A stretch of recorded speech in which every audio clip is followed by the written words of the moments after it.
Welcome back to another video, and this Tecno Spark 30C, which is also known as KL5, Tecno KL5, came in from another technician, and he said that the phone is not charging. Even after I replaced the downboard, still not charging. Replaced a brand new screen. As you can see, that's the new screen on it, and it's still not charging at all. So they brought it, he brought it to me for me to help him out. So I want you to look at how I'm going to repair this device. All right, let's put in a charger first so that we can see what the current is drawing from the charger meter, and the charger meter is drawing 0.0 amps, so it does not even sense that a charger has been plugged in at all. All right, so that's the condition of this phone. It's not charging at all. So if you're interested in our online training on how to troubleshoot phone problems step by step, please DM us on the numbers on the screen. We are offering both physical and online trainings. So if you're interested, anyone in which you're interested in, please DM me privately. The numbers is on the screen. All right, using the multimeter to troubleshoot step by step, putting your multimeter on DC mode, we are going to track the voltage from the charging ports, from the diode right here, and we can get 5.1 volts, which is very, very good.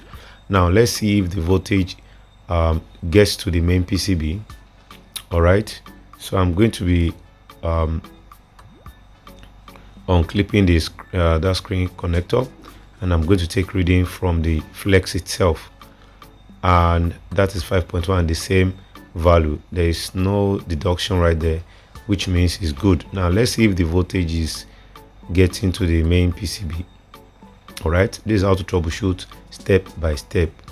Now let's see, and we have our 5.1, so that means the clip is distributing the voltage onto the main PCB. Now the battery connector, what's the voltage there? 0.4 from the battery connector, while the charger is plugged in. 0.4. 0.4 is very, very terrible. It's a very terrible reading, and it can't even charge this phone. So let's proceed to troubleshoot where the problem is. If you are new here, don't forget to hit the subscribe button, and as you're watching, if you're enjoying the video, make sure you like. And as you can see, a technician has worked on this section before, and as you can see right here, even the way he opened up, everything is so terrible. That's the charging IC right there, that black stuff right here, that's the charging IC.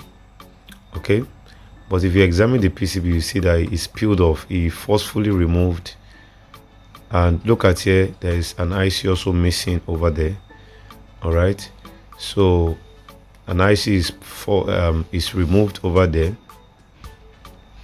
and that IC is what we call OVP IC.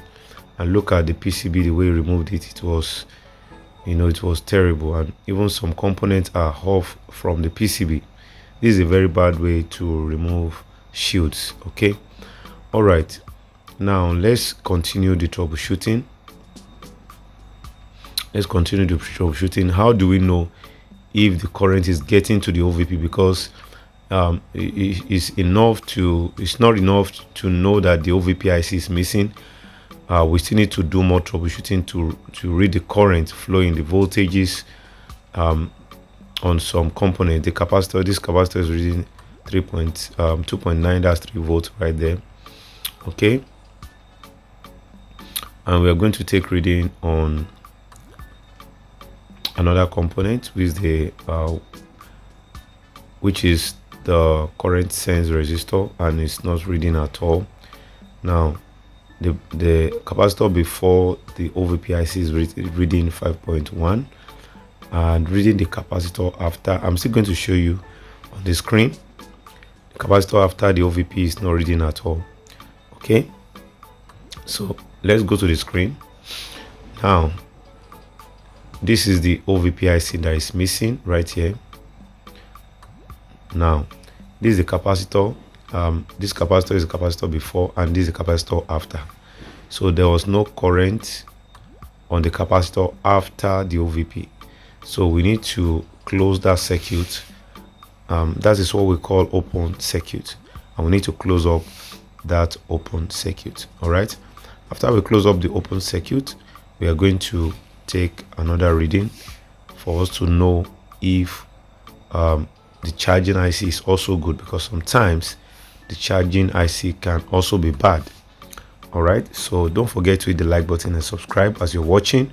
All right, if you're interested in our online training on how to troubleshoot this, please DM us on the numbers on the screen, and we're going to help you become a better technician.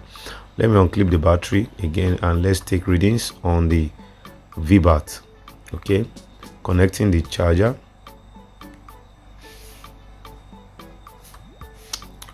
and we are getting 4.2. That's very good. 4.2 is very good.